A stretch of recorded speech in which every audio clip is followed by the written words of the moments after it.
और इसके बाद खबरें विस्तार से। गोरखपुर में सीएम योगी आदित्यनाथ ने गोरखनाथ मंदिर में जनता दरबार लगाया, जहां उन्होंने दूर दराज से आए फरियादियों की समस्याएं सुनी। आपको बता दें कि सीएम योगी एक एक फरियादी के पास खुद गए और उनकी समस्याओं को सुना। मौके पर मौजूद अधिकारियों को समस्याओं का समाधान करने के निर्देश दिए।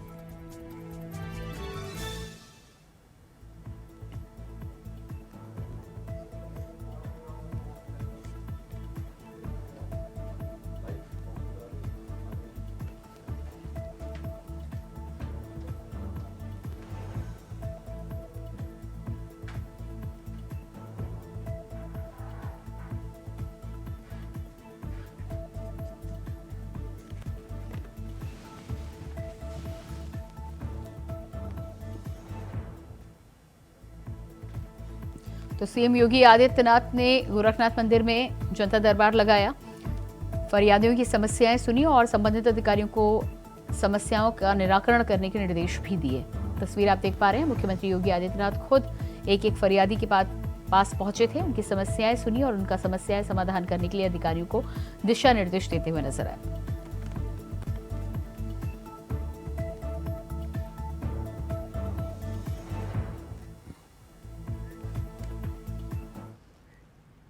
बुलंदशहर के खुर्जा नगर कोतवाली क्षेत्र के हाईवे 34 पर तेज रफ्तार का कहर देखने को मिला है। बता दें कि तेज रफ्तार कार ट्रक में जा घुसी, जिसमें एक मासूम समेत 4 लोगों की मौत हो गई है। 3 लोग गंभीर रूप से घायल बताए जा रहे हैं। वहीं मौके पर पहुंची पुलिस ने घायलों को इलाज के लिए अस्पताल पहुंचाया है।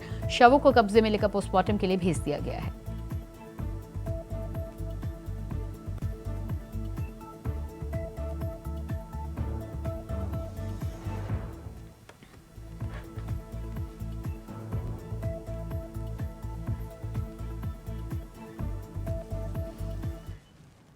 झारखंड राज्यसभा चुनाव का नामांकन 11 मार्च को होना है। महागठबंधन की ओर से डॉक्टर सरफराज अहमद नामांकन पर्चा दाखिल करने पहुंचे, जो 11 मार्च को नामांकन करेंगे। वहीं बीजेपी का चेहरा अभी तक तय नहीं हुआ है।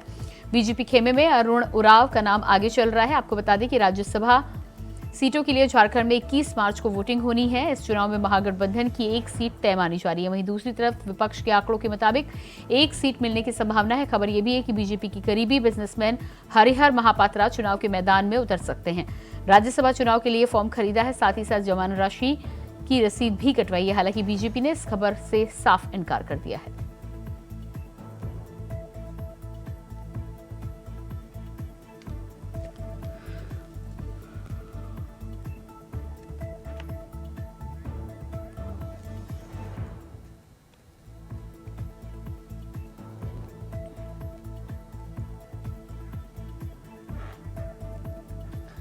और इसी खबर पर रांची से संवाददाता अजय कुमार पांडे फोन लाइन पर जुड़ चुके हैं।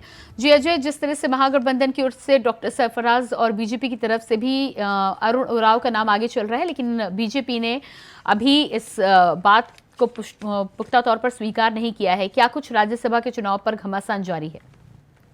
जी, अभी चूंकि महागठबंधन की ओर से सरफराज अहमद जी ने नामांकन के लिए पर्चा खरीद लिया है, लेकिन बीजेपी की ओर से अभी तक ये तय नहीं है, चूंकि 11 तारीख को नामांकन होना है राज्यसभा के लिए। और जो अभी तक नामें आ रही हैं वो अरुण उरांव जी की सबसे पहला नाम आ रहा है। दूसरी में आशा लकड़ा जो है, जो राज्य की डिप्टी मेयर थी, वो उनका नाम आ रहा है। हालांकि इस बीच में अभी बीजेपी जो है जो प्रभारी हैं, वो उन्होंने इस बात को कहा है कि ये भी तक ये तय नहीं है, ये आला कमान ही तय करेंगे। लेकिन इस तक जो अभी सामने जो बातें आ रही हैं कि बीजेपी के जो चेहरे जो भी होंगे, और निश्चित रूप से अरुण उरांव का नाम आगे प्रस्तावित के लिए नाम आगे आ सकता है। जी बिल्कुल। तो जिस तरह से भारतीय जनता पार्टी ने अभी इस बात की पुष्टि नहीं की है, हालांकि राजेश्वर उरांव के नाम की यहाँ पर बात की जा रही है। उम्मीदवारों की बात करें तो भारतीय जनता पार्टी से अभी किसी भी उम्मीदवार के नाम की घोषणा नहीं की गई है। क्या लग रहा है आपको, किन लोगों का नाम लिस्ट में आगे है? जी देखिए, राज्य जो बीजेपी प्रदेश से जो नाम जो भेजे गए हैं केंद्र को, वो जिसमें उनका अरुण उरांव जी का नाम है और आशा लकड़ा जी का नाम है। ये 2 लोगों का नाम अब तक जो सामने भेजी गई है। इन दोनों में मुहर अब तक वहाँ जो दिल्ली जो कमान है, दिल्ली जो प्रदेश जो केंद्रीय जो नेतृत्व है, वो उस पर मुहर लगाएगी। मुझे ये लगता है कि आज देर शाम तक में जो भी निर्णय होगा, ये इस पर मुहर लग जाएगी, चूंकि परसों नामांकन होना है और नामांकन के पहले पर्चा भी खरीदना है बीजेपी की ओर से। ऐसे में लगता है कि जो भी बीजेपी की तस्वीर जो है आज देर शाम तक में बीजेपी की घोषणाएं सामने आ जाएगी। जी बिल्कुल अजय, संख्या बल की बात की जाए तो कांग्रेस और भारतीय जनता पार्टी अपने उम्मीदवारों को लेकर कितने आश्वस्त है? देखिए झारखंड जो राज्यसभा सीट जीतने के लिए 29 वोटों की आवश्यकता है। जो बीजेपी के पास उतने पर्याप्त हैं, 29 उनके विधायक हैं अभी वर्तमान में। और जो आप अपोजिशन की बात कहें महागठबंधन के पास, तो उनके पास तो पर्याप्त बल है। तो कांग्रेस से लेकर के कांग्रेस के 17 और झारखंड मुक्ति मोर्चा के जो हैं उनके पास 30 के आसपास के आंकड़े हैं। तो ये बात तय है कि झारखंड में जो 2 सीटें जो खाली हो रही है, जो अब वर्तमान में एक कांग्रेस के पास है जो धीरज साहू राज्यसभा के सांसद हैं, और दूसरा तरफ है जो समीर उरांव जो है जो बीजेपी के राज्यसभा के सांसद हैं। तो वो दोनों सीटें खाली हो रही है और जो हमें तस्वीरें हैं दोनों पक्षों के पास जो है, यानी सत्ता दल के पास भी पर्याप्त आंकड़े हैं और बीजेपी के पास भी पर्याप्त आंकड़े हैं। तो ये बात तय है कि दोनों में से अपने अपने जो भी उनके उम्मीदवार सामने आएंगे और उनकी जीत तय मानी जा रही है। जी बिल्कुल अजय, इस तमाम जानकारी के लिए बहुत बहुत शुक्रिया आपका।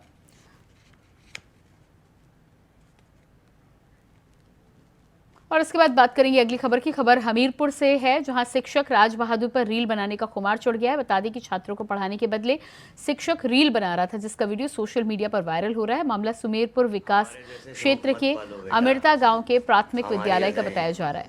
सिर्फ हम पर ही जचती है, हमारे जैसे शौक मत पालो बेटा, हमारे जैसे शौक मत पालो बेटा, हमारी अदाएं सिर्फ हम पर ही जचती है, हमारे जैसे शौक मत पालो बेटा। लोकसभा चुनाव नजदीक है, जिसको लेकर कन्नौज में कानून व्यवस्था मजबूत दिखाई दे रही है। बता दें कि कानून व्यवस्था को मजबूत बनाने के लिए इंस्पेक्टरों का ट्रांसफर किया जा रहा है। वहीं 5 इंस्पेक्टर सहित 14 इंस्पेक्टर का ट्रांसफर किया गया है। एसपी समेत कुमार आनंद ने इंस्पेक्टर का ट्रांसफर किया।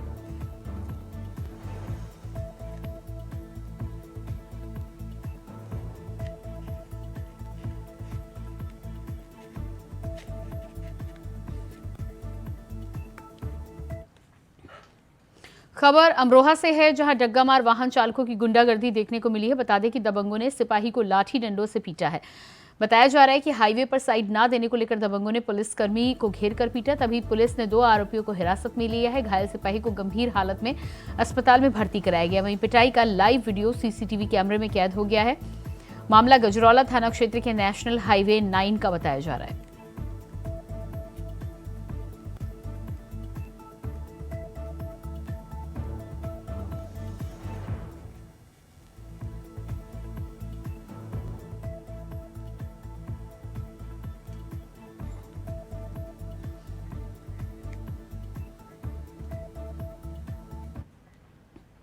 और इसी बीच लखनऊ से बड़ी खबर सामने आ रही है। उत्तर प्रदेश की 30 लोकसभा सीटों पर अखिलेश की नजर। सीटों पर जीत के लिए अखिलेश यादव बना रहे हैं मेगा प्लान। 30 सीटों में 17 आरक्षित और 13 मुस्लिम बाहुल्य सीट। मायावती ने 7 चुनाव लड़ने से किया इनकार। बसपा सुप्रीमो ने कहा अकेले दम पर लड़ेंगी चुनाव। तो उत्तर प्रदेश की 30 सीटों पर सपा सुप्रीमो अखिलेश यादव की खास नजर। बनाया जा रहा है मेगा प्लान। उत्तर प्रदेश की 30 लोकसभा सीटों पर अखिलेश यादव की नजर। 30 सीटों में से 17 आरक्षित तो 13 मुस्लिम बाहुल्य सीटें।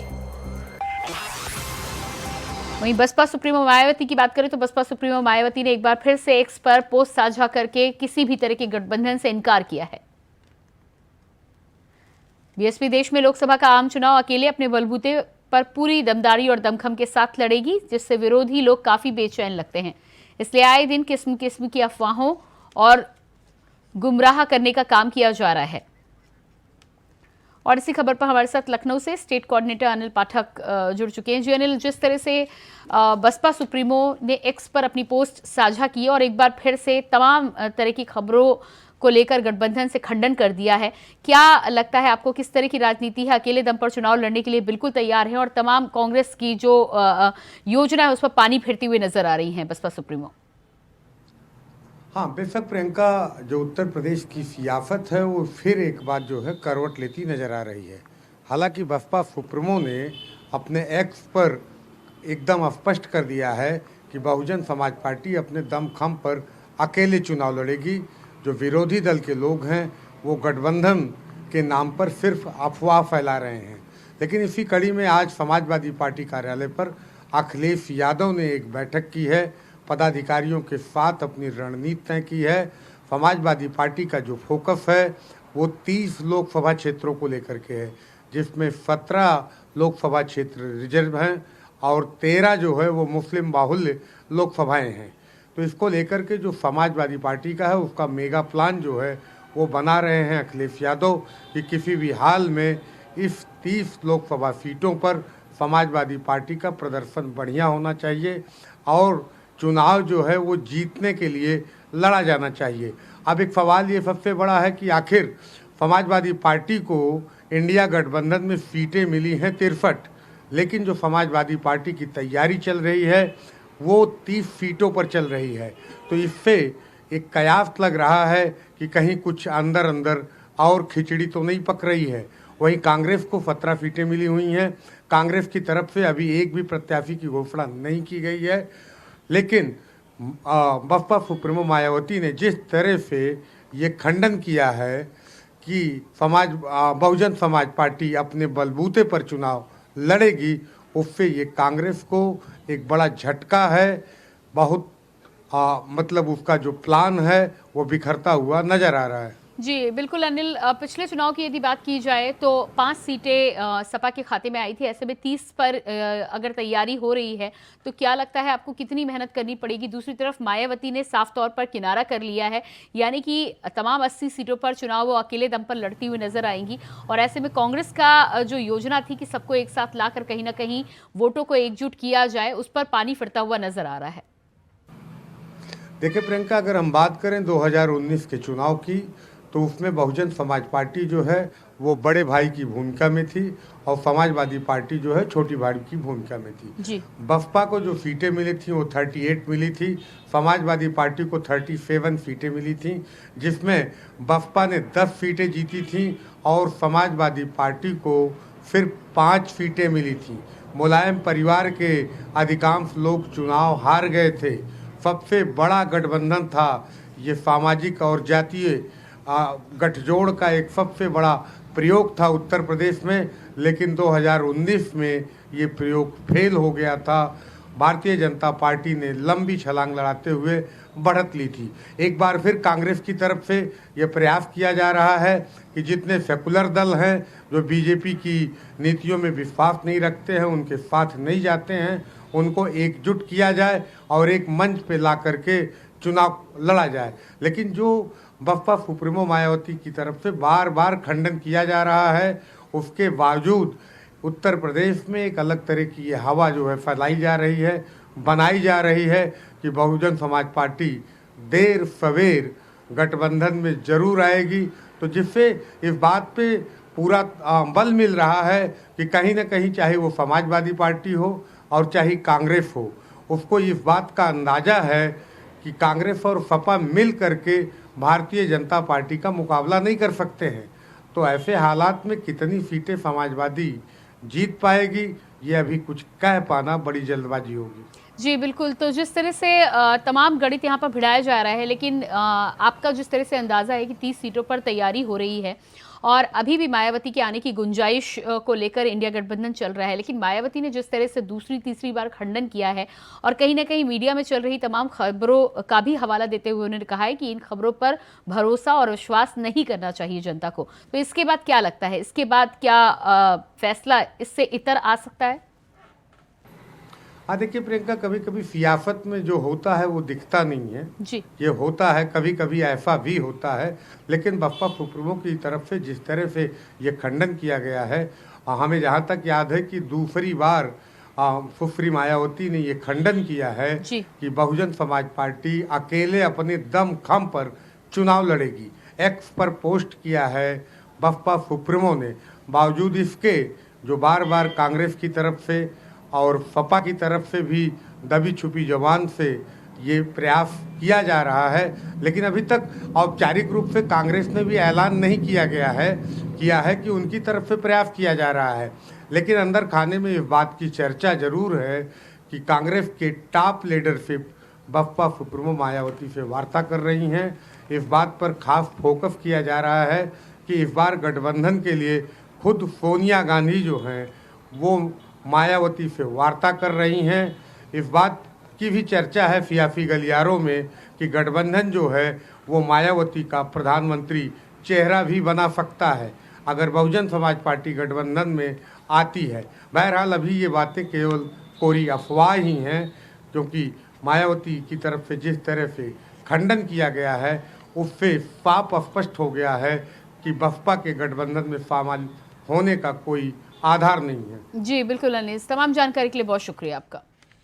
और इसके बाद बात करेंगे अगली खबर की। खबर बिजनौर से है, जहां दोस्ती में धोखा देने पर एक दोस्त ने दूसरे दोस्त की गोली मारकर हत्या कर दी। वहीं गोलियां चलने से गांव में हड़कंप मच गया। सूचना मिलते ही मौके पर पहुंची पुलिस ने शव को कब्जे में लेकर पोस्टमार्टम के लिए भेजा है और जांच में जुट गई है। मामला बिजनौर जिले के चांदपुर थाना क्षेत्र गाँव के मीरापुर खादर का बताया जा रहा है।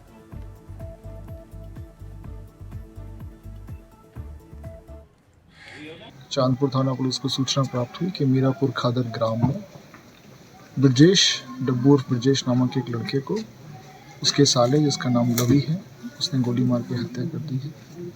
इस सूचना पर पुलिस तत्काल मौके पर पहुंची। पुलिस ने मुख्य अभियुक्त लवी उसका सगा साला है उसको पुलिस ने हिरासत में ले लिया है। अन्य जो अभियुक्त हैं उनकी तलाश जारी है। डेड बॉडी को पोस्टमार्टम हेतु मॉर्चरी भेज दिया गया है। मेरे द्वारा परिजनों से बातचीत कर ली गई है, उनकी तहरीर प्राप्त की जा रही है। तहरीर प्राप्त करते ही FIR दर्ज करके अग्रिम वैधानिक कार्रवाई की जाएगी। खबर हापुड़ से है, जहां एसपी अभिषेक वर्मा का ऑपरेशन लंगड़ा लगातार जारी है। ऑपरेशन लंगड़ा के दौरान पुलिस और बाइक सवार बदमाश के बीच मुठभेड़ हो गई। मुठभेड़ में गोली लगने से बदमाश घायल हो गया। तभी पुलिस ने घायल बदमाश के कब्जे से अवैध सामान बरामद कर घायल बदमाश को अस्पताल में भर्ती कराया है। मामला गढ़ कोतवाली क्षेत्र का बताया जा रहा है।